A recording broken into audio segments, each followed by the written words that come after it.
Chapter 18. Jonathan befriends David. It happened, when he had made an end of speaking to Saul, that the soul of Jonathan was knit with the soul of David, and Jonathan loved him as his own soul. Saul took him that day, and would let him go no more home to his father's house. Then Jonathan and David made a covenant, because he loved him as his own soul. Jonathan stripped himself of the robe that was on him, and gave it to David, and his clothing, even to his sword, and to his bow, and to his sash. Saul envies David. David went out wherever Saul sent him, and behaved himself wisely. And Saul set him over the men of war, and it was good in the sight of all the people, and also in the sight of Saul's servants. It happened, as they came, when David returned from the slaughter of the Philistine, that the women came out of all the cities of Israel, singing and dancing, to meet King Saul, with tambourines, with joy, and with instruments of music. The women sang one to another as they played, and said, Saul has slain his thousands, David his 10,000s. Saul was very angry, and this saying displeased him. And he said, They have ascribed to David 10,000s, and to me they have ascribed but thousands. What can he have more but the kingdom? Saul eyed David from that day and forward. It happened on the next day that an evil spirit from God came mightily on Saul, and he prophesied in the midst of the house. David played with his hand, as he did day by day. Saul had his spear in his hand, and Saul threw the spear, for he said, I will pin David even to the wall. David escaped from his presence twice. Saul was afraid of David, because Yahweh was with him, and was departed from Saul. Therefore Saul removed him from him, and made him his captain over 1,000. And he went out and came in before the people. David behaved himself wisely in all his ways, and Yahweh was with him.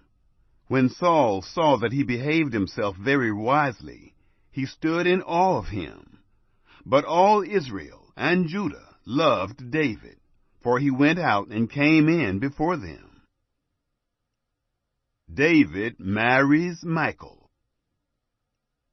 Saul said to David, Behold, my elder daughter, Merab. I will give her to you as wife. Only be valiant for me, and fight Yahweh's battles. For Saul said, Don't let my hand be on him, but let the hand of the Philistines be on him. David said to Saul, Who am I, and what is my life, or my father's family in Israel, that I should be son-in-law to the king? But it happened at the time when Merab, Saul's daughter, should have been given to David, that she was given to Adriel, the Maholathite, as wife. Michal, Saul's daughter, loved David, and they told Saul, and the thing pleased him. Saul said, I will give her to him, that she may be a snare to him, and that the hand of the Philistines may be against him. Therefore Saul said to David, You shall this day be my son-in-law a second time.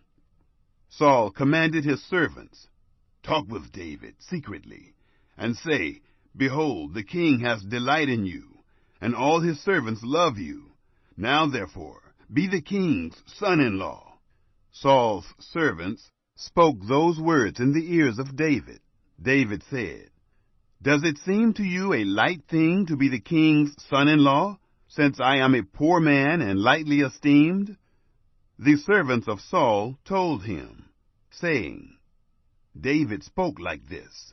Saul said, You shall tell David, The king desires no dowry except 100 foreskins of the Philistines, to be avenged of the king's enemies. Now Saul thought to make David fall by the hand of the Philistines.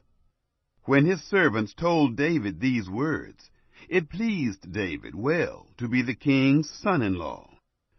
The days were not expired, and David arose and went, he and his men, and killed of the Philistines 200 men.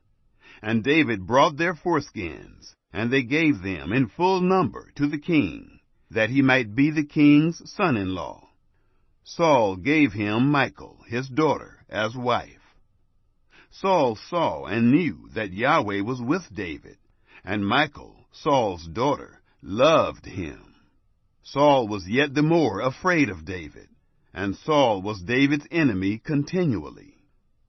Then the princes of the Philistines went forth, and it happened, as often as they went forth, that David behaved himself more wisely than all the servants of Saul, so that his name was highly esteemed.